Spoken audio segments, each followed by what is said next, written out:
Welcome back to the Counterculture Podcast. On this week's episode, we celebrate the first year anniversary.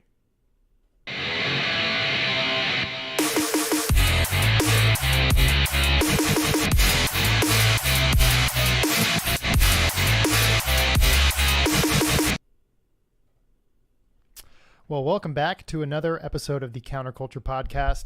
I'm Taylor, along with my good friend Christian, and man, today is a special episode. Today is a special episode, dude. We are celebrating the first year of doing this podcast. It's actually really crazy to think that it's been a year of us doing this. We didn't even recognize it. I mean, it had like I knew time wise it was like August to August but it didn't click. And then you had messaged me the other night, and you're like, "We've already passed our 1 year and didn't even know it." So this is the 1 year episode, but technically we've already passed. We've already made it. So It's our anniversary. So congratulations. Congratulations. Thank you. Yeah. Well, no, it's crazy. Yeah, because we had Malia on last week for those of y'all that watched that. And if you haven't, go check out that interview. It was a lot of fun. She's awesome. Can't wait to have her back on. That would have been technically, I think, our 1 year celebration, but forgot, and we're doing it now. So that's all that matters. It's been crazy because, I mean, we've taken a few small week breaks or so, but we've been consistent considering that a lot of channels and stuff, or even podcasts for that matter, start and then they kind of get the ball rolling, or they may kind of fall off the horse. We've been pretty good. I counted it up. I think we're at, not counting this one, obviously, but we're at 48 episodes. Yeah, absolutely. Yeah. And in case you're not aware, there's 52 weeks in a year. That is true. So fact check, true. Exactly. And so obviously, we had started on YouTube in May, which has been great. I've loved getting onto YouTube. It's been I was nervous. I mean, it's kind of like having to pull the Band-Aid off, because it was like, oh, we kind of got used to doing this audio only thing. Are we sure we're getting ready to jump in front of the camera? I mean, I was going to give a little behind the scenes, but it's kind of embarrassing too. Go ahead. No, go ahead. We don't even have a camera. I mean, we've been using our iPhones because it works. It's 4K and everything, but yeah. Yeah, it does. I mean, hey, you start out small and you work your way up, and you do what you got to do. So. And that's something that I've learned since we started this is there's no, I'll even attribute it to even parenting, which is something we talk about a lot on the show. Yeah. You're never truly ready. There's no amount of preparedness that is going to brace you for the shell shock that is parenthood. Same thing with the podcast. And you were honestly the one that was more in the corner being like, dude, we just got to do it. And I was like, oh no, man, we got to get a camera. We got to get a backdrop. Yeah. I mean, this is the guest room. Yeah. Future nursery again over there, because the third's on the way, but the studio, I mean, we'll get to that, but it's coming. We will. I mean, I'm so excited about it. But what's funny about that, of course, is because, we're actually doing a live stream, right? So, again, there's maybe one person or nobody watching this, but we don't care, because this is ultimately where we want it to be, which is live streaming our episodes weekly, right? When we actually record them, because, luckily we've been fortunate enough when we've been doing this that we haven't really had a lot of editing to do. We just kind of let it free flow, Yeah, no food bars or anything. I mean, so this is really exciting, So I think, and I put it on our social media, hey, we're starting at 8 and we're starting late, but because we had to figure it out. But now that we know, I mean, the cool kids never arrive on time to the party. So even if it's your party, you don't want to be there setting up the chips and the salsa. You want to. No. Well, that's what's so irritating about being married to a white woman, is that we get to parties too early, and it's just. But irritating. We also, because I know your family that you married into, which is related to the family I married into. For those who don't know, yes, our mother-in-laws are sisters. Yeah, and we may be the first to arrive to the party, but we are typically the ones shutting it down too. That is true. Our families don't know when to quit. It is. No, they don't. We will overstay our welcome at a party. Next thing you know, half the people are leaving. So they're like, okay, so dance party, let's move the furniture. Right, yeah. So exactly. Yeah, 100%. So, but yeah, so we're just excited. So obviously make sure you like and subscribe, share the show with your friends. Please help us to continue to grow. We're having, we do this as a hobby, it's a lot of fun, but we also have we do have a Teespring shop. That we can't link in YouTube yet, because you have to have a certain level of subscribers and everything. But we'll if you go on Instagram, we have a full link tree with everything that you need. Right, from exactly. Us. If you go on our Instagram, it's at the Counterculture the Counterculture Cast. Right. At the Counterculture Cast, yes. There you go. And you see our link tree, and it'll take you to our Teespring shop. And so we have some cool, merch, a few things there. So check that out if you want to help us out, support us. But like I said, this is our hobby. And again, we started this, a year ago, when we went to a dad date at a Chick-fil-A. We had I had my son and you had yours. And that's right. We didn't have the girls that day. No, it was just the boys. Yeah. Boys. And you had this crazy idea. You're like, I want to talk to you about something. Yeah, I was like, dude, I was like, let's start a podcast. Have we even told this story on air yet before? Probably maybe once. It's been a year, so I mean, it's hard to remember everything we've said. We have actually, anyone that's listening now on YouTube there's a good shot that they are probably newer anyway, and they don't know. Right. But we, so we've been friends for a good several years now, and during the pandemic, we actually got closer just because we hung out together all the time because no one wanted to do anything. Right, and we were both a little frustrated with the current events. So yeah, we were frustrated with what was going on. We found an outlet. Yeah, and instead of going to therapy, we started a podcast. What any millennial guy does. But it's definitely overrated, but so is riding bikes, but everybody does it. So. Exactly. So it was, but yeah, I mean, we just got together and I know that it's been something you've been thinking about doing something on, vlogging or. Right. Because when you came to me, I was like, dude, I've been wanting to do something for a while, whether it was like vlogging, YouTube, because I mean, I really enjoyed it and I felt a creative outlet. I just had no way. I'm like, I didn't know what to do with it. I'm like, nobody's going to watch me. Nobody wants to see the daily life of Taylor, and then, my wife would try to talk me out of it. She's like, I can tell you, like, I watch a lot of family vloggers and their lives aren't any more interesting than ours. I'm like, there's a lot of funny going ons like day in, day out that we could do and monetize and make a living off of. And I'm like, yeah, but I mean, I got to keep a job until then. So nothing seemed right. And it seemed like everybody again was trying to do something like that. Yeah. And then this guy came to me and he's like, hey, what do you think about this? And I'm like, I'm in. Yeah. Yeah. Which again, honestly, I'm like, I remember walking, I'm like, he's either going to be like, yes, or say, absolutely not. And the crazy thing is too, the way it ended up like unfolding was not the way our initial plan was. Our initial plan was like to have like somebody else doing like the grunt work, the editing, things like that. We were going to be doing it at like different locations. And then through a turn of events, I mean, we just ended up doing it at my place, and you ended up moving just down the road from me, actually, so it's convenient. Yeah. And we figured out how to do it all ourselves. Yeah, that's been wild. And it is funny when you think about how we first started, because I had approached you and a buddy of mine, shout out to Michael. Yeah, for sure. Who again, there was ideas that maybe we would be going to his place, but due to distance and just different things, it wasn't working out. But he taught us a lot of stuff, which was super awesome. Oh, good mentor at the beginning, because that's that's a resource that a lot of people have to pay for. Oh yeah. Or get help for. Yeah. And we paid him for certain things, but other than that, I mean, he was a good resource who definitely didn't mind us bugging him at odd hours. Which we did bug him at odd hours. But he doesn't have kids, so you can't feel that bad, I guess, right? Right. But it was, I mean, he's the one that got us onto the certain, the mics and everything else, and it is funny that you mentioned that, because if I would have had it my way, it would have been like kind of the slow and steady way. Okay, let's not make this big investment in like the hardware. Let's focus on getting our radio voices up. Let's, you go to like Best Buy, and to your point, where like everybody starts a podcast. You see like the Blue Yeti ones that like sit on the little USB mics that sit on the tabletop, and like they're battery powered. And if that's where you start, then great. Some people, if you see on TikTok, they have the little the Apple headphones, and they just hold the string of the mic right by their mouth.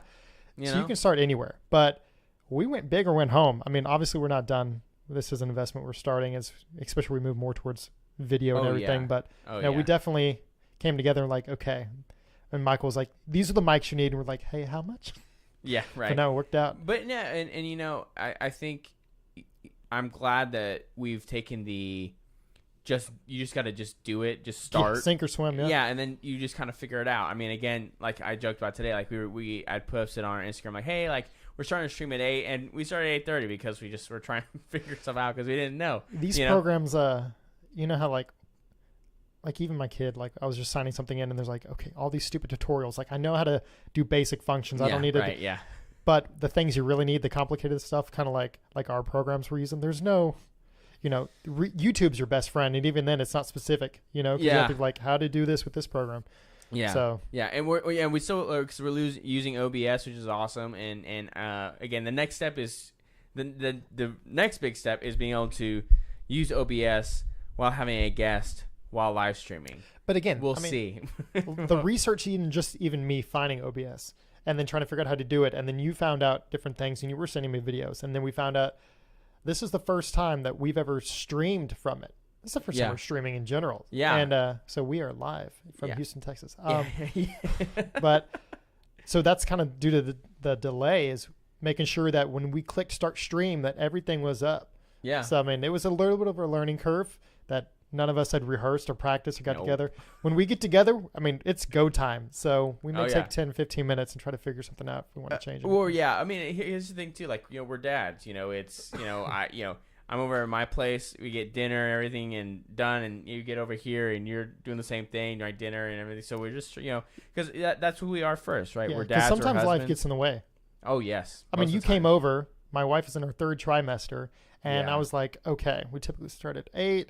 I got a second for the kids to okay, upstairs we're gonna do a quick shower. So I knocked that out within 8 minutes flat. I felt like I was a NASCAR, pit stop team. Pit crew. But I knew you were downstairs. I'm like, okay, he'll talk to the wife for a few minutes. I'll just get these baths done. Yeah. And it worked. But again, it's to your point, every day is something different, or every time we record, I should say. Yeah. And so, I think, when I think about, just the I guess chaos. Deep? Huh? I said, you getting deep? I'm ready. No. Like the chaos of even today getting started. It's just that's just our life. It's just being a dad, and it's and again, it goes back to the reason why we started this. We're very upset with the way the culture is going. Hence the name of our YouTube channel and our podcast, right? And I think I've been reflecting on it a lot recently. I guess getting a little deep is just because my son started preschool this year on Wednesday, and Titus started first grade. Yeah. This week, right? Yeah. He went Tuesday. So yeah. Tuesday, yeah. So and he's already ready to be done. Is he really already? Yeah. Over So it? I don't, and we can get into this too. I don't know how for Eli how it was. Titus was first year. He went straight into kindergarten. We didn't do pre-K for him. But he was kind of sad. The first week, he was kind of school, I don't know if I like it. I just want to stay at home with you, Mom. And once he kind of got through that, he enjoyed school. Excuse me. This time around, day one, he came back. He was excited. He's like, Mom, school's so much fun. So my wife was like, oh, interesting. So he's liking it this time. Well, it's been a full week now, almost. And I asked him today, I'm like, hey, is school still good? His birthday's tomorrow. So I'm like, do you want to stay at home for your birthday and kind of have a day? Or do you want to go to school? And earlier this week, he was like, I don't know. I think I want to go to school. And today he came and he was like, I want to stay home. So flip-flops. It was a rough day. But how was Eli? Crying? Was he sad? Does he want to go back? He's loved it, man. He loved awesome. his first day of preschool. He had a lot of fun, and we, I was at home, because I just start work, whatever, because I work from home, and so that must be nice. Well, it has its ups and downs. Yes, it does. I've been there. It has its ups and downs. I'll tell you what, especially when you have little kids, but. Well, now it's easier because Eli's at school, but he's always just thrived. He's always been a very personable kid. Yes, he has. He always he loves being around people. He loves interacting with people. He already made a friend. Although it's funny, Christina asked if he had made a friend. He's like, no, I didn't. And then the teacher's aide was like, oh yeah, he made a friend. Him and this, I don't know what the kid's name is, but they were talking the whole time. They wouldn't pay attention to listen. I joked with Christina. I'm like, oh, I don't know where he got that from. No, not at all. I have no idea. It's odd. Must be from your side of the family. I don't know. But he's scary. You think it comes from his dad, who was so narcissistic he started a podcast? Could be. Maybe, probably. We call that main character syndrome. Indeed. It comes from all the video games. It does. That to fix the problem with this day and age, we should create a video game where you're not the main character. You're like a side character. So it's not a very fun game, but it teaches lessons. That That's it's not all about lame. you. And that could fix the I current don't problem think with that our would culture. fix it. No one would buy that game. Oh, it'd have to be like a government thing, like China, just force it out. Like, that's a good idea. Maybe it's not Let's- geared towards yeah, Americans. Let's mold ourselves in the image of China. That's a good idea. Yeah, they're not doing so good right now. So, Yeah. Well, but anyways, you were saying. neither are we. So, but one thing I have to reflect on is, because we had met the teacher beforehand. There's two things about this. Number one is the communistic idea of buying a bunch of supplies for your teacher to then redistribute to your classroom is stupid. I hate it. It needs to stop. I don't mind buying supplies, but why not buy supplies for my own child? I'm not there to distribute things to all the other children. It's communism and it's evil and I hate it. Okay, so that's kind of funny.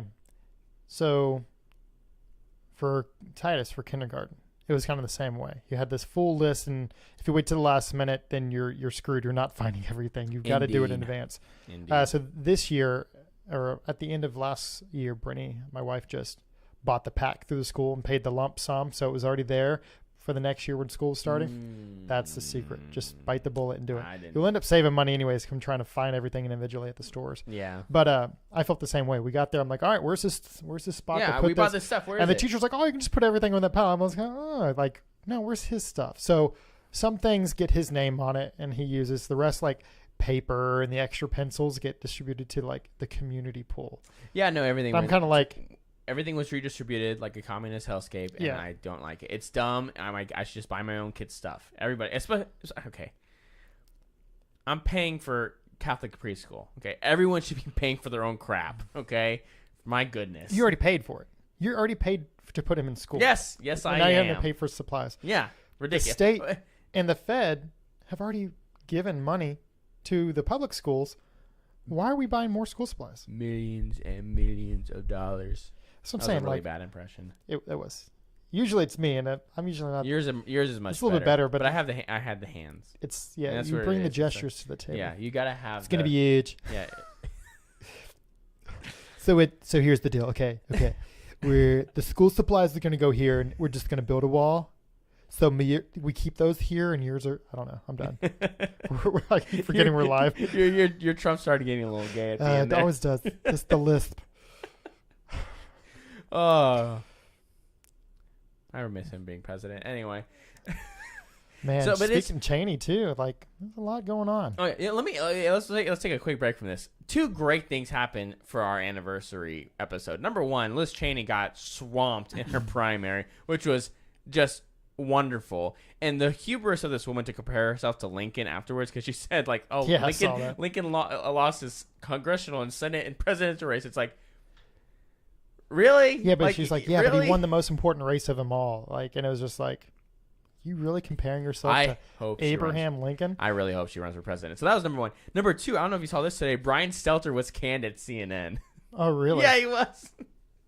Oh, it's just glorious. And I think, and apparently Jim Acosta is next. Wasn't he the one that was kind of like hiding under a rock, anyways? Jim Acosta? No, Brian. Brian Stelter. I mean, he's been laying his head down a little bit, but I mean, he was the news. CNN bosses have been. They had said for a while like that they were probably gonna put his show on the chopping block, which I'm not surprised because guess what? The show is garbage. But you know what? I can say you I've know never what? watched Maybe Brian Stelter will have a show on CNN Plus. Oh wait, that doesn't exist anymore either. So I was like, where are you going with this? I was like, Disney I'm making a Plus? really bad joke, I guess. There you go. But anyway, so that aside, the two great things that happened this week. The other thing was, so we went to do the teacher, meet the teacher, right? Okay. So we're going there. We go into the front little area. They said, "Oh, what's your son's name?" And oh, okay, the teacher is over there. Like, she'll meet with you here in a minute. I'm like, okay, cool. And I see down the hall this woman like putting stuff away, and she's wearing a mask. And I look at Christina. I'm like, I swear to God, if that's his teacher, I'm going to. Was it just another We're turning. another we're parent or leaving. something? No, it was. I guess she does teach one of the other preschool classes, or she was a helper. I don't know. Christina knew who the woman was. She's like, no, that's not his teacher. I said, okay, fine. Okay, good. But I said, I swear, if we walk into the classroom and I see a mask on her face, we are walking out. I am not paying for that. I am not paying for my son to have a teacher with a mask on. I'm not doing that. And I think things are a little bit different now to where you can choose that. When Titus went into kindergarten, it was still a different time because it was a year ago. Yeah. That was still, the first, kids are all back in school and all that kind of stuff. Although, again, it was also announced this week. The CDC was like, oh, yeah, so, the COVID guidelines are basically you're all fend for yourself. Don't worry about this. We're going to treat unvaccinated like the vaccinated. And it's like, wow, shocker. So is there all those people going to get their jobs back? You're going to how does it work? Yeah. Are there reparations for that? Oh, man. Anyway. Yeah, how about reparations for the people that fired unjustly for... Well, I would say reparations is kind of happening because of all the lawsuits that are coming out now. All the large settlements that are being paid out to people who were fired unjustly. I mean, if you know where to look, those are starting to come out left and right.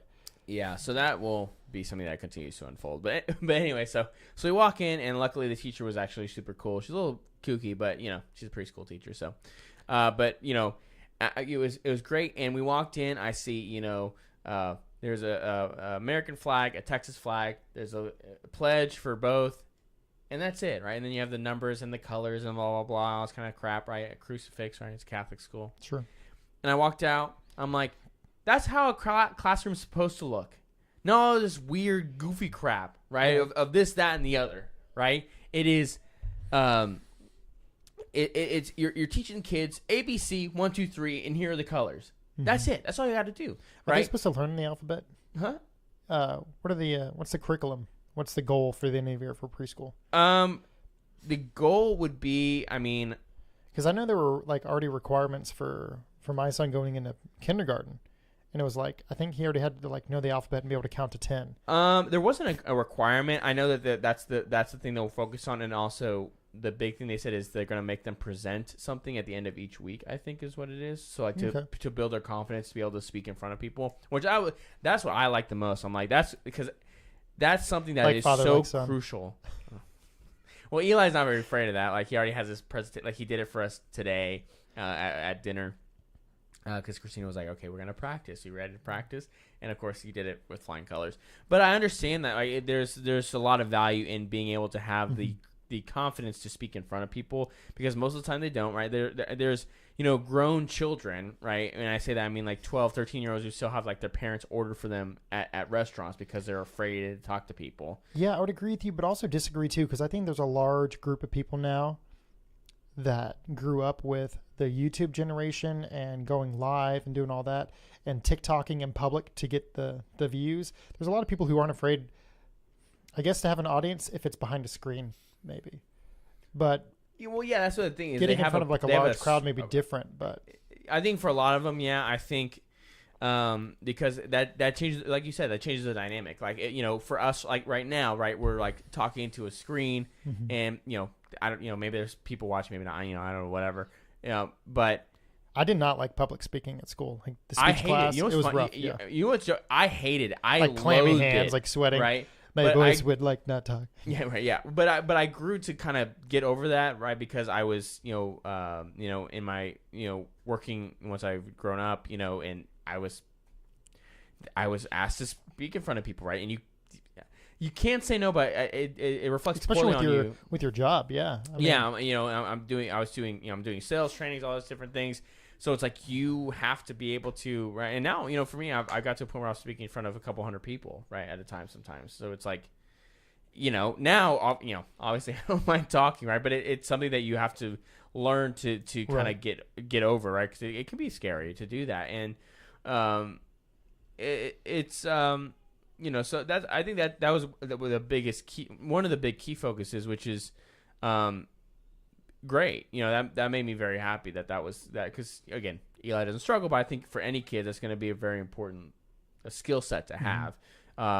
Being able to communicate well, because we're so bad at communicating nowadays. So, but but it's crazy, to think that our son is he's now in preschool, but it's but still it's I don't know, it's a level up. You know what I mean? It is. It's a different As a parent, phase of You go in. That's when you've leveled up. You've gone into a new chapter of parenthood where you're relinquishing that to. It's like getting both kids out of diapers. So like none of your kids have diapers, and you're like, we've made it. Like no more. They're both potty trained, and like that's one of those level ups. Yeah. One of them starts school. You're like, holy crap. I think I've said this last year when we were recording that him going to school, and I said it was like such a weird feeling because it's like. I know we were technically parents before we were raising and rearing kids, but when you send one to school and you drive away knowing you just dropped them off at school, like that was like day one where I was like, I feel like a parent. Yeah. Like an actual parent. So yeah, for sure. And that was Christina talked about that. She's so funny. Was she sad? Did she cry? No, not really. No, but not really. Not what I'm actually laughing about.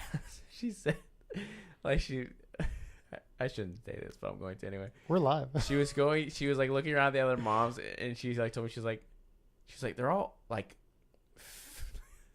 ugly and fat. Oh my god! Like goodness me, Christina. She's like none of them were young, and I think she was pointing that out maybe to make me laugh, but also because typically in religious circles you find younger couples with children, and like that wasn't the case. And so she's looking at these moms who have the kids that are the same age as, our son, and they're like 5-10 years older than us. And it's like, that's wild to me. And what's funny is I'm really interested because she's supposed to be going to a mom's thing tomorrow night with I assume so many of these women. So yeah, so I mean, it goes back to what we've talked with several guests is about starting families young. It's not really, I mean, it's kind of coming back, but there's been a kind of a resurgence of even just being stay-at-home moms. Like we've talked to several guests and they have followings and stuff too, about where a lot of them are doing it. And I know whenever I had it, that was kind of unheard of and nobody was really doing it. And to the point where me and my wife kind of fought and disagreed at the beginning because we're like, how are we going to make this work? Single family income. Yeah. That doesn't work with today's numbers and, dollar amount and all that. But no, it's becoming more and more. But so yeah, you're going to start, I think, having these younger families. But yeah, there's this weird gap to where you're pointing out. You're looking around, and I see it when I drop my kids off at school. You're like, man, it's like one foot in death's door for these parents, and it's like first grade. That's awesome. Yeah, that's the thing. Like that's what I'm like really so. Like just bewildered, just shocked by, right? And that's why I'm interested. Like even next year when we do even more, I'm gonna look around and be like, these dads are like 15 years older than me. This is odd.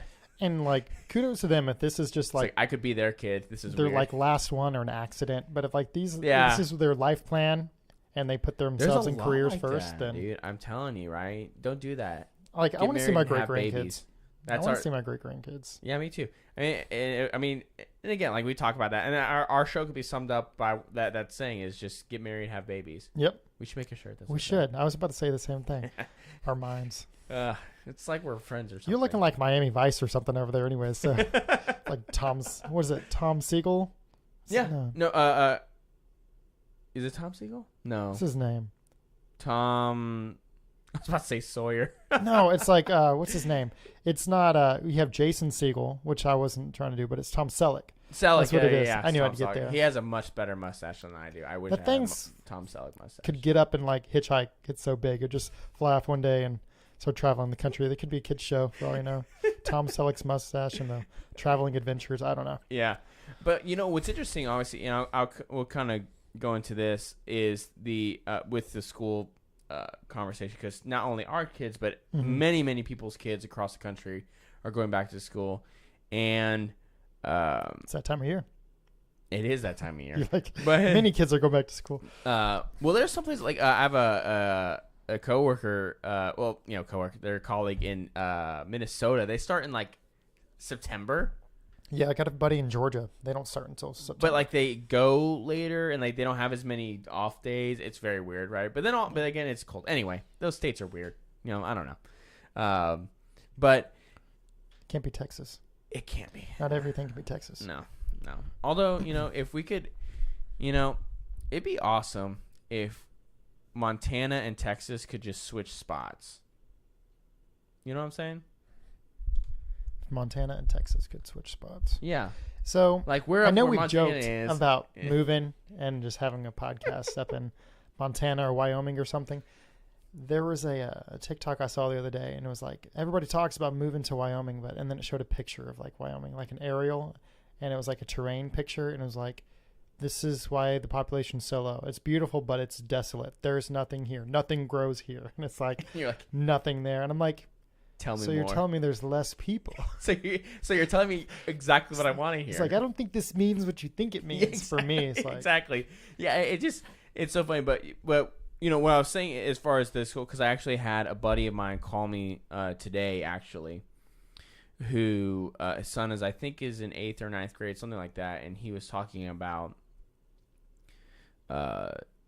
his son goes into his school, right? And first off, in his like the social studies teacher had a giant pride flag, I think, in the class, and then like a pride flag lanyard. Okay. It's like, okay, great.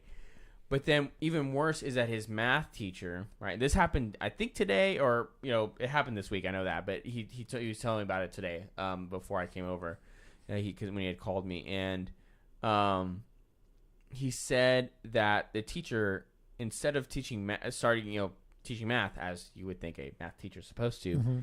started going on this diatribe of all these social justice terms, like what is racism, what is xenophobia, what is all these things. It's like, get off your soapbox, man. Like, you're not there to like fix the world. Teach math. I know, right? And it got to a point where they were talking about, bullying. And well, first, my friend's son, it's so funny.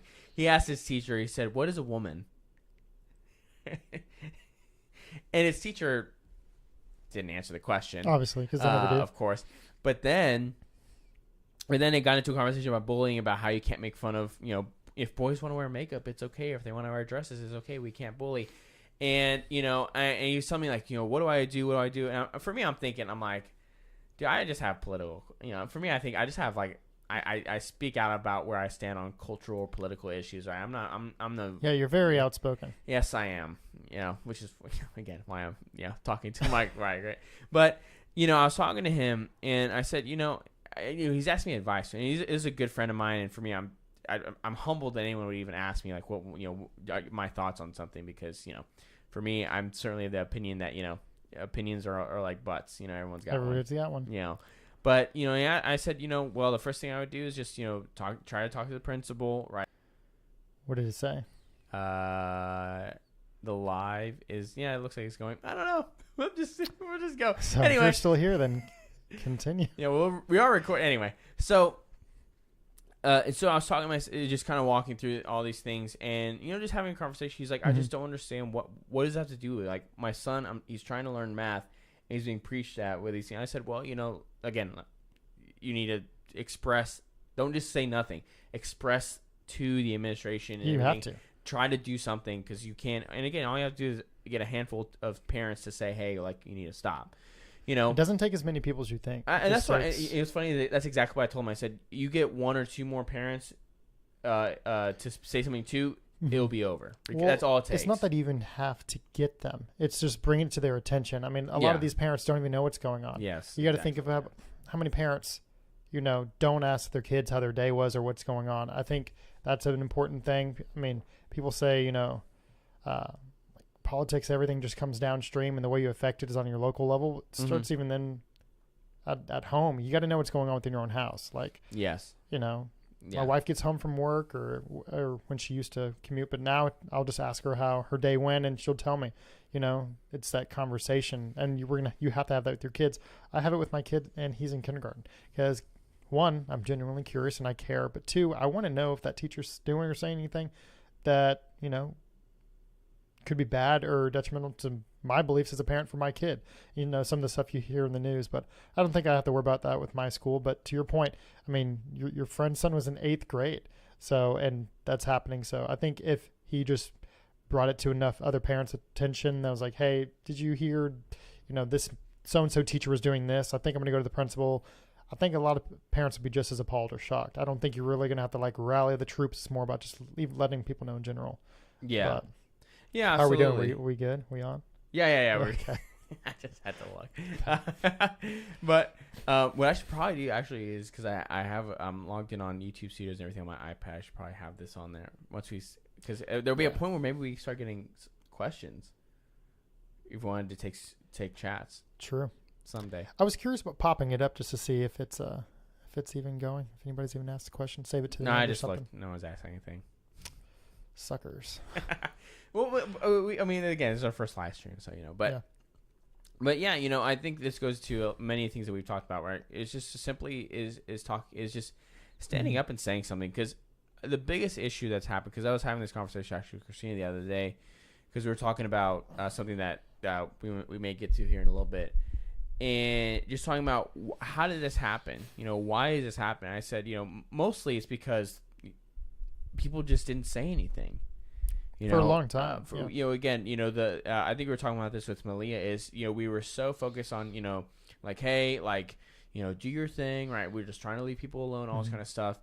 And again, the more we've done that, I mean, we've put ourselves in this position where now we have no choice but to pretty aggressively push back because it's gone so far. I mean, this week has been, when it comes to the gender ideology stuff and transit, transition surgeries and stuff with kids, it's been a wild week. I mean, I've seen some, whether it's from the Boston Children's Hospital. I think there was another hospital as well that Lips of TikTok did a lot of posts and videos on.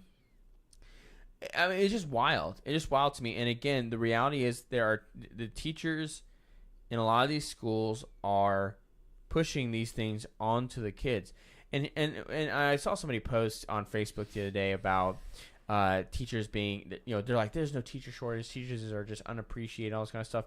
And I do say to a certain point, yes, there are good teachers out there that I think are feeling the brunt of this really badly. And they're, and they should be appreciated, right? Of course. I'm not saying, but the reality is many of these teachers go along with this bull crap and are pushing it. And I'm sorry, like I'm sorry that good teachers are getting swept up into this, but I don't feel bad. I don't feel bad that places like HIC have like a shortage of like almost, I think it's like 1,000 teachers or something like that. It's probably more than that. I can't. Probably it was either 900 or 1,000 or like 9,000, 10,000 is probably way too many. It's probably like 900. Yeah, that's probably just like 900. Yeah. I feel bad that those children that children are going to suffer from this, but at the same time, we have to. There has to be a purge of some sort because this is just wild at this point. It's gone too far. Yeah, but the purge seem to be the good teachers. I feel like for the the old ones, the good ones, the one that were tenured, they've been leaving, and it's been a influx of young, like liberal teachers who came right out of school. It's activists. Yeah, they came right out of school. They went right back into education. Yeah. And they're spreading their views. And I think for a long time it was kind of subtle, maybe in a little sign on the wall, something like that. But when you do the parent-teacher conferences or meet the teacher day at school, like I'm sure you just did, it seems normal on the surface. But then you start getting these little feedbacks from the kids and the students themselves, like, oh, my teacher was saying this. And not enough people were stopping or saying anything. And now it's in everyone's face, and it seems like too little too late. But I think as the good ones were aging out and leaving, I mean, again, to your point, there are some good ones, I'm sure, that are in there because they love to teach and they just wanted to go into teaching. Yeah. But there's a lot of activists. That's a good word, as you put it. Well, it is. I mean, activists have taken control of most institutions in the country, and I mean that's what we're seeing like with the American Pediatrics Association. There was a whistleblower. That may be a dramatic term for it, but that's what I use. That has come out that most pediatricians aren't going along with the gender transition sort of idea. Many of them are questioning the necessity or effectiveness of it in general, because I think the numbers are, for most kids that deal with gender dysphoria, 80 to 85% end up not needing transition. Many of them end up being gay, and there's evidence to show that they're kind of burying that and denying that the reality is it's a lot of it is activists doctors, again, young, Yeah. that are coming in, and because they're the loudest voices, although they're the smallest opinion, are taking over, right? And again, we're seeing that time and time again, right? I mean, I don't know if you've seen this one. Again, lives of TikTok, right? Posted this girl this girl that's on TikTok, that she's a doctor, and she was talking about how instructing kids on how to go around their parents, permission to be able to access, like whether to it's circumvent the parents being in the loop. Yeah. And it's like that again. When we use the term groomer, right, when the term groomer is used, that is what we're talking about. Is that you are actively grooming children into this? You can't say that though now. From I know, it's, right? It's an offensive word. The stream's probably gonna get pulled down. We're gonna have the FBI, kick down our door, whatever. Okay. The reality is that because the alphabet people don't even have their priorities straight too. That's a whole other thing. No, they don't, right? But that's why you have things not like alphabet people, alphabet agencies. Isn't that what they call it? Yeah, the alphabet agency. I knew what you meant. Yeah. Yeah. But they always have the alphabet. I don't think people. the alphabet people are coming to my door. They might. I don't know. Maybe. But again, the fact that they were saying that even that word is offensive, I'm like, that's kind of the point. Right. Well, this isn't an okay thing. Well, it's not even that. What's next? Like Nazis? Like, don't say Nazis. That's offensive to radicalized socialist of the Nationalist Party, whatever. It's like, really? Like, it's supposed to be derogatory. Like, they were bad people. Right. Like, well, what's funny too is that when say like groomer is a slur towards the LGBT community, my first thought is, do you think they're all sexual groomers of children? Right. I mean, at this point I made before, it's like I'm not saying anybody. I'm not saying that. I am not saying that they are. But it can come from anybody anywhere. I mean, that's the thing. Like, people are talking about like crime and different areas or different neighborhoods, and like whether it's race driven. And I say it all the time. Bad things happen every day, everywhere. I mean, there could be a higher concentration, or it could just be more in your face. But like, crime happens in good gated communities just as much. Like it just, you may not know about it, it may not be as often, but I mean, so grooming can, come from anywhere as well. Yeah. Is there a higher concentration? Are we just seeing or hearing more about it from that particular community? Sure, maybe, but I don't think you can just bridge that gap and saying, oh, it's a homosexual slur or anything like that. I don't think that's fair, even to that community. No, it's I really truly don't. Like, as much as I may disagree with a homosexual lifestyle, it's like saying all pedophiles are LGBT. Also, that's not the case. Like, it can be anyone. Right. You know exactly. I mean? Yeah. And that's where it's like, for me, I'm not going to put a blanket. Maps. I didn't use the right word. I'm so sorry. Take me off this planet. Things are getting crazy, but I think we'll come back. I can't. I mean, we're in a wild place. But again, a lot of it, when you look at the gender ideology stuff, is very intentional, because it when you're able to put cracks in a fundamental foundation of society, right? Yeah. The difference between men and women. I think in a lot of ways you can easily control people, but then also it creates and it breeds dysfunction, right? That's why I personally think, right? I know you mentioned earlier China is dealing with a lot of China. They're dealing with a lot of turmoil, right, within their country, because I saw a story that many of their citizens are refusing to pay their mortgages, right? So they're having default risk. So they're going through a lot of problems, big real estate crisis, which is awesome, because the CCP is evil and should be destroyed. Not the Chinese people, the CCP, which is a evil, disgusting, satanic organization, not because they worship Satan, right? It's not a cabal. It's they are doing evil things to people, right? It is absolutely involved with that subversion of gender within our culture, right? I firmly believe that because of things like TikTok, which is it's a Chinese app, right? Which is the CCP is involved with that. Oh yeah, in a large fashion, I'm sure. Well, do you remember when everything came around about the user agreements and the privacy policies that you had to agree to? Oh yeah, about the information sharing and everything that goes back to a Chinese-based app. They're like, oh well, the company's here now, their headquarters, and it's a Chinese company, right? It's just like the same thing with a lot of the, and this was funny because because many people were called conspiracy theorists with this, but for a lot of the COVID tests, right, a lot of that went back to China, right, with people's DNA on it, right? I mean, and again, a lot of it was like, oh, that's conspiracy. It's like, no, like NPR is talking about this, like. Are they fake news now? Like, I what do you mean? Yeah. And of course, people are like, oh, I don't know what you're talking about. I'm like, okay, well, there you go. I mean, I didn't pull Fox News or whatever. It's NPR, right? It's that's the anyway, and but it is right. China is definitely involved with pushing this gender ideology onto the United States because it weakens the country, right, and it weakens men. Specifically. Yeah, well, they're probably doing it all through the apps with bots and different things. Oh, yeah. Just like, stirring the pot, faking different numbers, making certain videos probably more popular and trending. Pushing things, right? And silencing, voices like similar to ours, right? The more they do that, right, the more, number one, the goal, I think part of it is it makes someone like us feel like we're alone in the way we think, right? Which, you should never think you're alone because partially, if what you believe and think seems like it's pretty common sense, you're probably right. Yeah, you're generally probably speaking, maybe not all the time, but generally speaking, you're probably right, and most people probably agree with you. But because for me, I think about how much this app has really.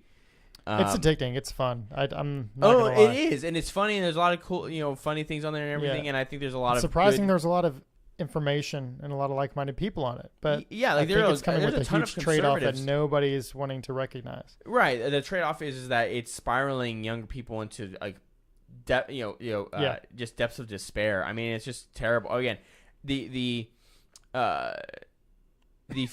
biggest driving factor of the gender stuff is on TikTok. There's no question about it. I mean, we saw. I mean, like a story this week about the. Guy Grant who was trying to rush for this Alabama sororities. I don't know if you see that story.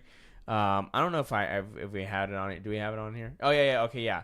So I mean, this was a big story. I think for multiple reasons, right? Because this is I didn't even hear about this. The crux of why it's important to, I think, stand against this gender stuff, right?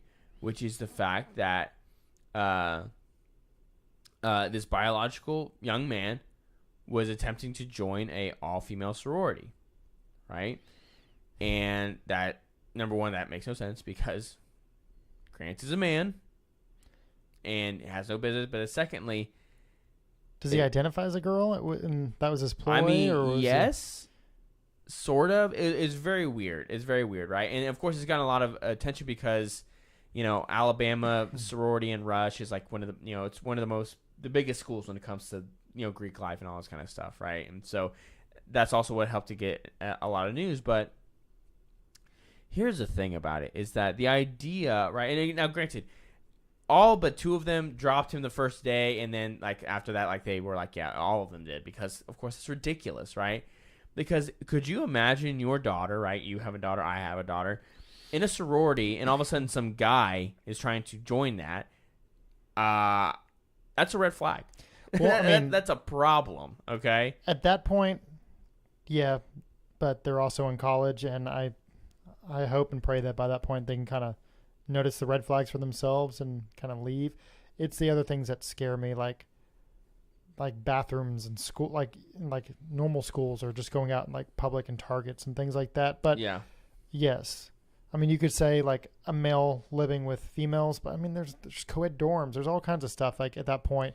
But I think it's the but a co-ed dorm where you're in a sense voluntarily choosing to know that there's right. Well, the girls can leave if they don't like it. I'm not advocating for it. I'm just, I guess, being devil's advocate. My point is, I think the fear here, the issue is I guess the principle of it. It's like if we allow this, then what? You know what I mean? Right, exactly. There's a line with acceptance. And I'm an accepting person. I used to be more kind of like moderate, if not slightly liberal in high school and everything. You know, it's Now the look world at that you- pushed me Now look at to you, this side. radical right wing. Yeah, I mean, I've said it on the show. You know, growing up, getting a job, paying your taxes, having kids, becoming a parent, like a lot of those life things. When life kind of turns you into a conservative. Yeah. Life punches you, and you realize nobody's gonna be there to help pick you up, other than maybe friends or family. But you're gonna have to do it, and that's just life. Life's not fair, and it's not this sunshine and rainbows and reparations and cancel my student loans because that's what I want, and if not, I'm going to cry louder until I get it. Like, that's not how life works. And any politician that promises things like that, and those are the policies you want, there's always strings attached, and it's just going to get worse. So yeah, it's a slippery slope. They've been trying to push and allow certain little things like, you know, neutral bathrooms, or it's like, you know, bathrooms that are kind of common shared with a common, you know, hand wash station. There's like a restaurant or two here in Houston that have that, you know, and like little things, and you can kind of like, okay, well, I won't eat here. If that's a deal breaker for me, then they've lost my business. Fine. You know, let capitalism sort itself out. You know, if enough people don't like it, the restaurant's going to wake up and realize, hey, we went too woke and now we're broke, literally. But to the school aspect, I mean, yeah, I guess it's off campus. It's not school affiliated, right? I or mean, is it? There's some. I don't know. I mean, they are affiliated with the school. So if that is the case, then Alabama could be the first school if this became a bigger problem. Because I'm reading it, and it says that the dude himself said, you know, it's done. He lost his last house, so unfortunately, you know, him rushing is over. But if this had gone a different way, I mean, this could be a moment where everything changes.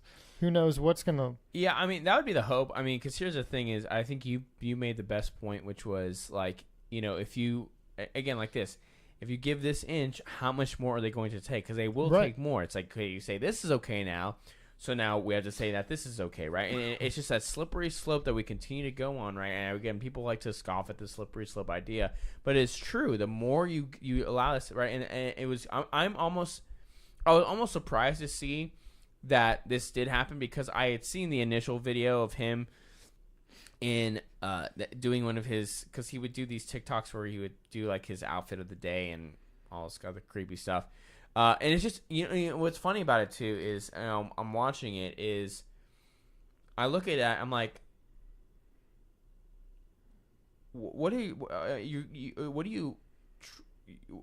you're pretending, and it doesn't work, right? Because partially because, especially when you get to being a young adult, right, when you're in college, men and women look very different. The way our bodies are and everything. And, like, he's wearing this dress, and it's, like, it's very clear it's a man wearing a woman's dress. The way his shoulders are, the way... It's like a woman just doesn't look like that, right? And you look weird because you're wearing something you're not supposed to. And it was just... So part of me was, I was actually surprised. Like Hot Chick, when Rob Schneider's just like in a dress, and it's like, that just, you can tell it just does not fit. Right, because it's like that and that's part of the comedy of it, because it's like, you know, well, back then that was comedy, and that movie could not be made now. Yeah, you were watching those old ones, but I mean, look, if that's what somebody wants to do, and they're in college, and that's how they want to identify, and that's how they feel on the inside, fine.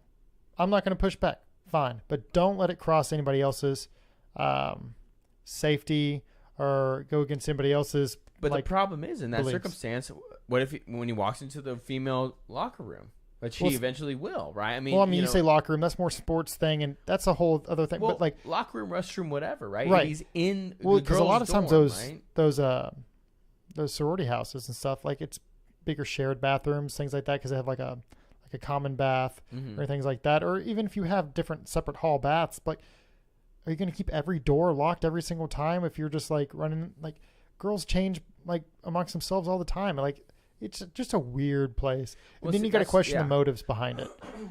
Is this a publicity stunt? Was this just to get viral or popular on TikTok? Is this guy really transgender? For all we know, who knows? That part is a fair point. But is this a predator? I mean, I don't know. For me, I don't know. Be an easy way to get into. Well, think about it. The idea of a wolf in sheep's clothing. Literally. I think, can be personified in a man dressing as a woman to get into. And we've seen some bad apples. To get into exclusive women's spaces. And again, is every person that identifies as trans no. But the there's a problem lot is of those opens wolves. up Yeah. that scenario, right? Whether it's this, there was another guy that was trying to go into sorority at Northwestern. He was denied. But then also we have the situation where there was this YMCA. I can't remember where, but it was about a week or so ago, where this man walked into the woman's locker room, right? Saying that he's a woman. This 80-year-old woman says you need to get out because he's naked in front of little girls. Yeah, that was a while back though, wasn't it? No, this was like a week or two ago. Oh, then this happened again, I think. Yeah. Because you're thinking of the one in L.A. Was it? Yeah, there's one in L.A. that this was several, but this was like in a place like Minnesota or some random state, somewhere else. And this lady went out, this 80-year-old old woman went and complained like he needs to leave, and then they kicked her out. Right? They told her you're banned from the YMCA, right? That's weird because the YMCA is like nothing but like family values. That was a place. That's what I thought. It started as a Christian young boys Christian organization. Wasn't it like Youth Ministries Christian Academy or something like that? Yeah, something like that. Yeah, it was always summer camp based and like family. Yeah. Like one of the biggest draws to the YMCA is they have a full blown. Man, there's gonna be a blowback on that. Well, they did. There was a huge protest, right, that happened outside, right, because you're like, how do you kick out an 80-year-old woman for pointing out that this man is in the dressing room, right, in front of these little girls, right? And so you have that situation, and then you had there was I think it was in either New York or L.A. No, it was in New York, where this transgender man was in a prison with all these women, and he impregnated 3 women. But after, doing, what? Anyway, you know what happened, right? I'm trying to find the right terminology because they can't all be birthing persons if they're getting each other pregnant. It just doesn't. They are women. Yeah. And he was a man, and he hurt and violated these women in the most gruesome way because we are in this weird place where we feel the need to protect everyone's feelings. Yes. And if you want to dress up like a wolf and clip on a little furry tail and go to high school, then you can do that. That's where it all started. It was the weird anime kids. I wasn't going to say it. I'm kidding. They were there. I'm kidding. And they got picked on. But if that's what you wanted to do, then fine. And now it's like they're celebrated. Now it's like, if you want to identify as a pumpkin spice latte, guess what? Season's coming. Your time is to shine here pretty soon. But man, enough is enough. I mean, it seems silly, like when it's those kind of things. Like I identify as a wolf. Have you seen those videos going around? Yes. And it's like, well, how? I think it was Matt Walsh or something. It's like, and how long have you identified as a dog? It's like, yes. No, that was on. Yeah, that was on the What Is a Woman documentary. Was it? Which is, it's so. And I see that for me. I see that person. Like it's funny, but also I'm right. Like, and it's not hurting anybody. So, my heart breaks for you because someone that is. But there's also veterans who have no job, no house, who are begging for change on the side of the street, that your heart can go out to. There's a lot of people suffering. Well, you can say mental illness, yes, because you identify as a dog. You can say that veteran with PTSD has mental illness. I think mental illness is not a fabricated issue. I think it is real. No, I think how we excuse it in different instances is not okay. Yeah. Yeah. But. And so it's just. This is why, even the stance of, well, if they're adults, you gotta let them do what they want. I said this, I think last week, like a week or two ago. It's like I don't know. I don't think we can do that anymore because again, because then that bleeds into even colleges, right? Which again, are they adults? Well, my hard stance is, okay, as an adult, you can make your own decisions. And you can do that. And you're saying, oh, well, we can't allow that anymore. I say, yes, we still can, so long as it doesn't affect anybody else. Like the whole pronoun thing. A lot of the reason, and a lot of people who are against it, is because you're forcing your, not verbiage, but I guess you're literally your pronouns, but onto somebody else. Like you're forcing somebody else's speech to change to fit you. It's not like free speech and free speech. It's no, my free speech and you have to use it because this is how. And so basically you're forcing somebody else to change to fit your views. It's not like I identify as a dog and okay, good for you, but stay away from my kids kind of thing. It's the schools, the transgender, that's where I agree with you. That's starting to affect other people. If, you see some big swinging thing in a YMCA locker room because, there's going to be fist thrown. People get shot for less. Like, that's going to be a problem. You're affecting other people. It doesn't matter that, well, I identify as X, Y, and Z, and this is what I want to do. Well, you can't go and shoot somebody either. There's consequences. And I think that's where the line needs to be drawn is, okay, have your freedom, have your free will. You want to go to a drag show? Fine, be my guest. Don't bring kids to it. Don't make it seem like it's a kid-friendly event. That whole thing we went through the past couple of months. My issue is not with drag shows. It's not with what you want to do. It's the invitation, the kind of where is this accepting thing where, it's okay for kids. So that's where it's affecting somebody else, or in this case, minors. So that's my hard stance. Yeah. Don't let it affect me or my family's values. Yeah. Well, I think, again, I think that's where, again, the issue lies because it's hard to draw that line on where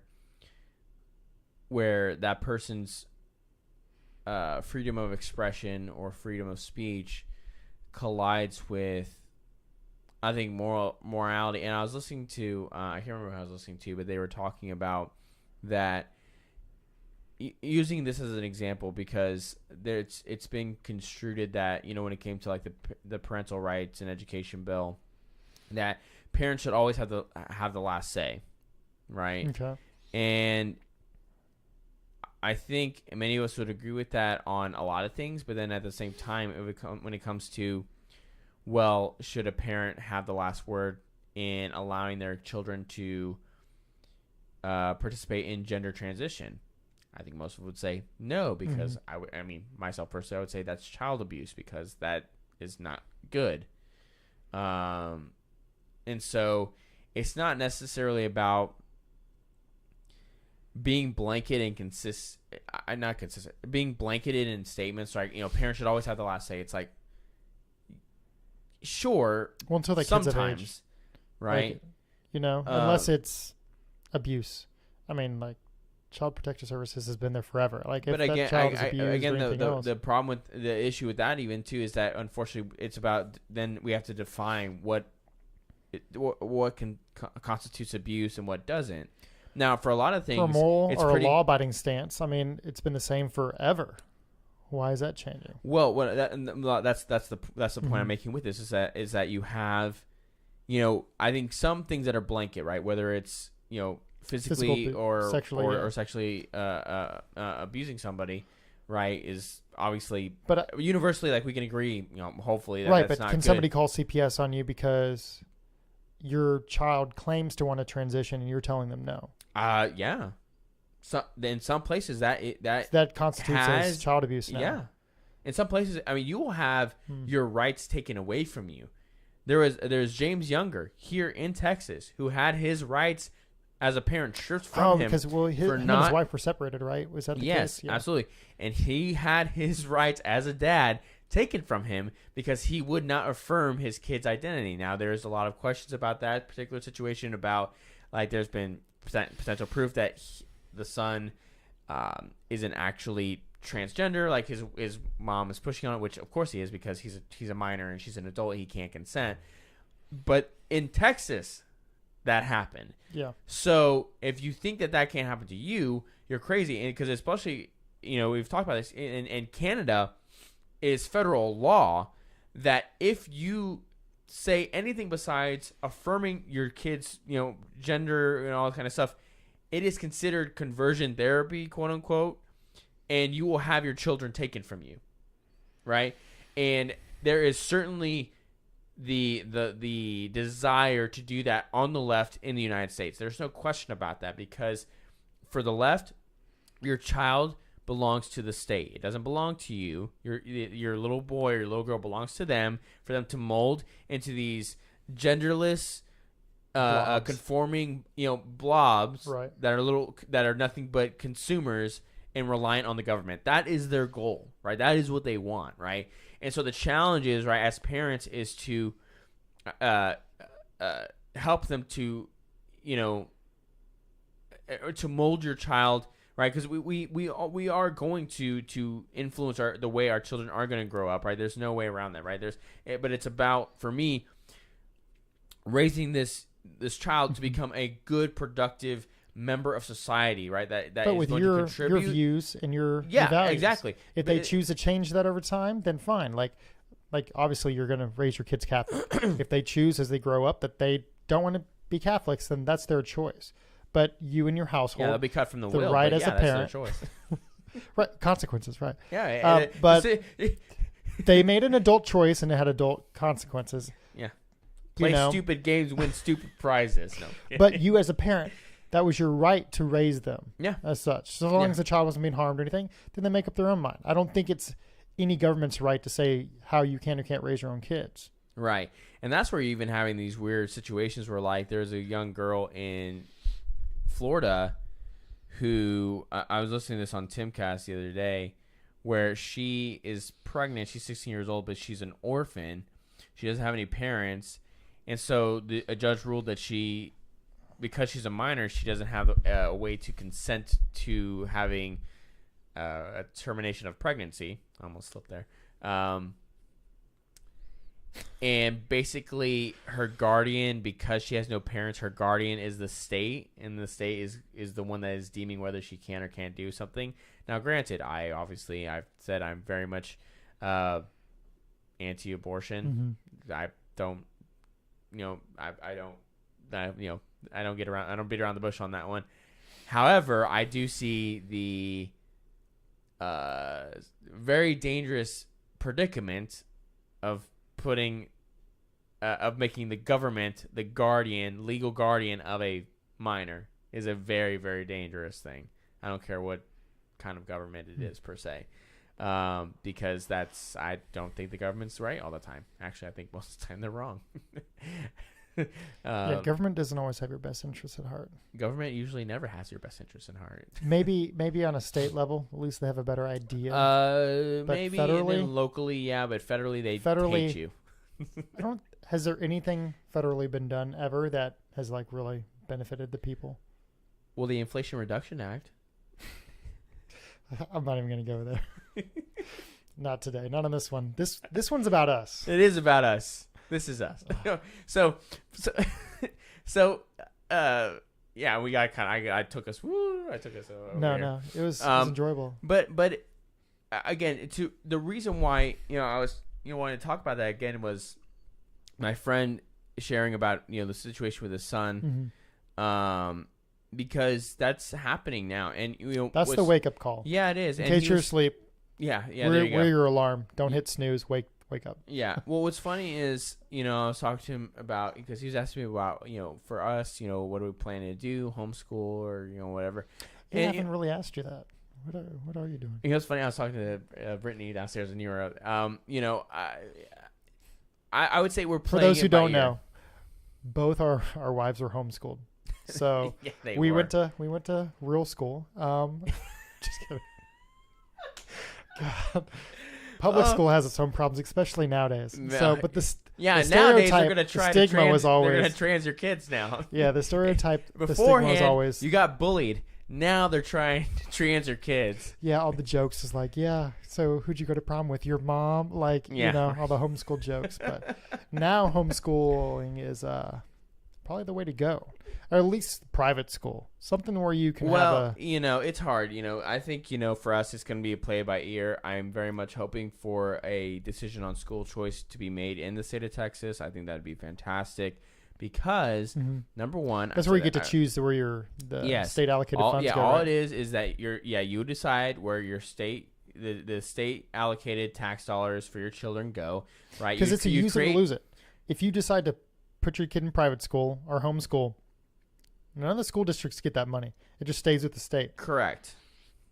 And so what's good about that, too, is that obviously, you're number one, you're getting kids out of public school. Right. But you have They're so more crowded power. anyways. Yeah, They're crowded, and it's not based on education. It's based on, standardized test scores. Right. Exactly, So, which are not great anyway in a lot of ways.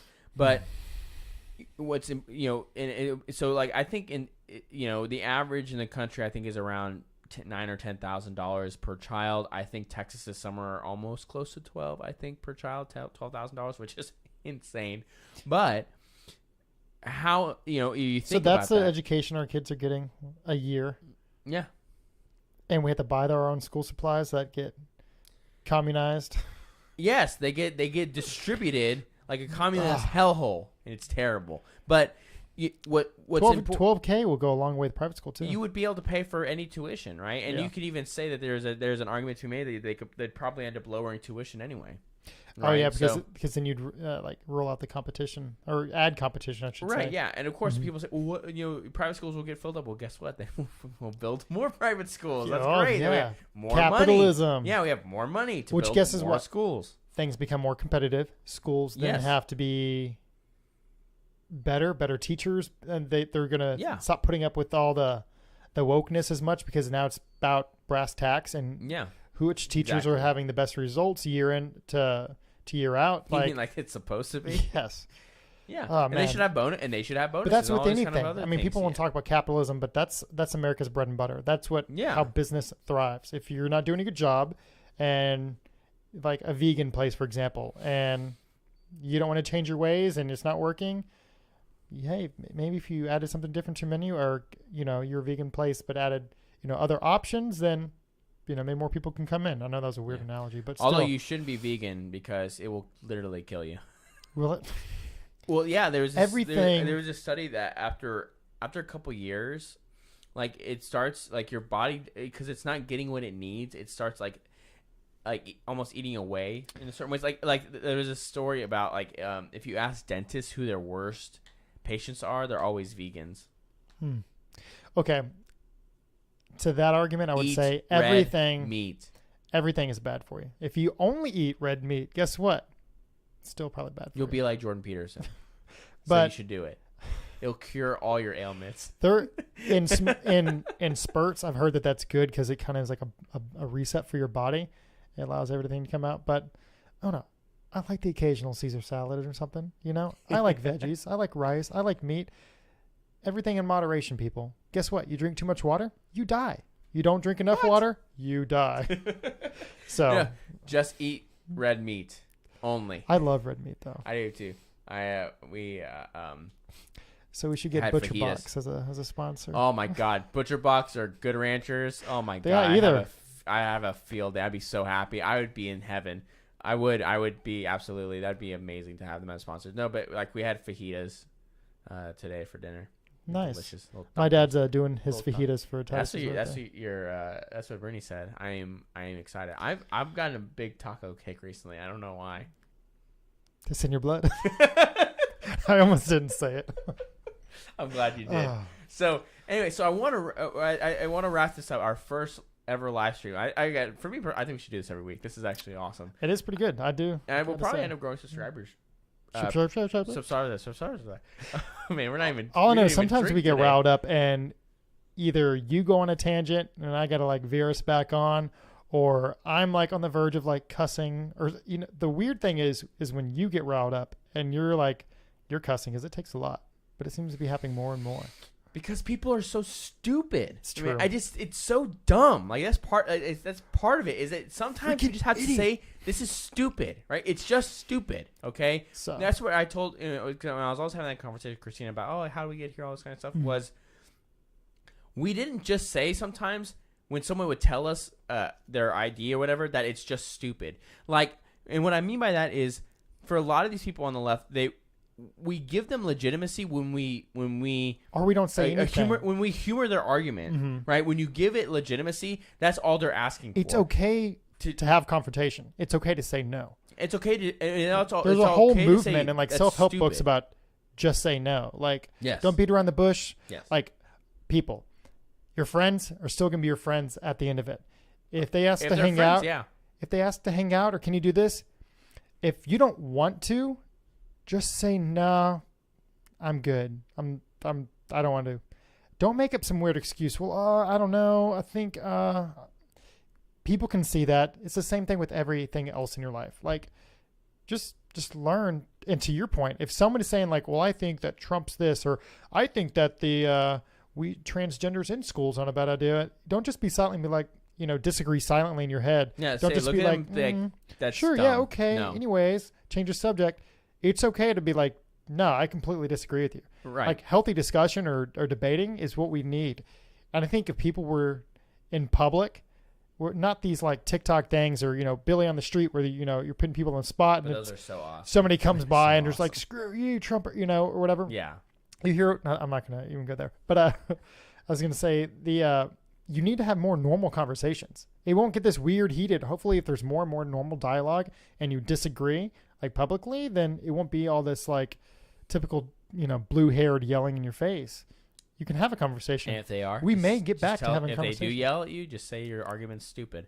Because I know I'm just so non-confrontational. But I wanted to wrap up this episode, this first stream, this episode, right, celebrating our first year, but then our first stream, with some good news about studio space. Oh, yeah, that's true. But you should share it, right? Okay. So this is, like he said, this is turning into a nursery by October 12th. Yeah, that is the day. That is the day for sure. It's true. I know it could be a little sooner, but that is the day that that's the Baby day Vale will be here. The spa treatment is scheduled. It's going to be, you got to tell the wife, a C-section scheduled is like a day at the spa. It's nothing to worry about. You go in. Anyways, 12th, we need to be out. We're getting evicted from this room. But Baby is on the way. We're going to be out maybe before then a little bit. Oh, maybe. yeah. That's just the deadline. But what's happening? So we've been saying it on and off for a while, but we'll be it's downstairs. Happening now. It's happening. Converting a space into the studio space. That's be right. done up. It'll still be baby steps, but it will be in there. Be painted. It'll be nice. We'll furnish it.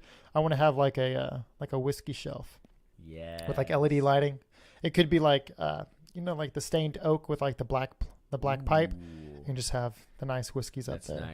That's nice. So, I would say, what do you think? A month? Until we're actually in there filming?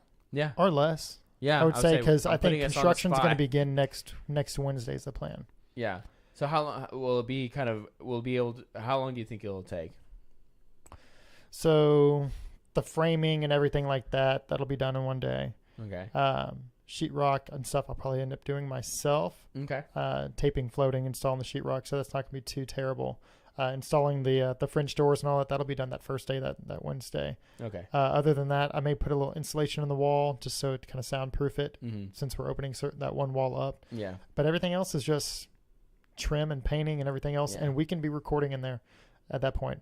It may be a nice, interesting backdrop just to be, having it in there and just, it's not painted yet or anything like that. It can't get any worse than this. It can't get any worse.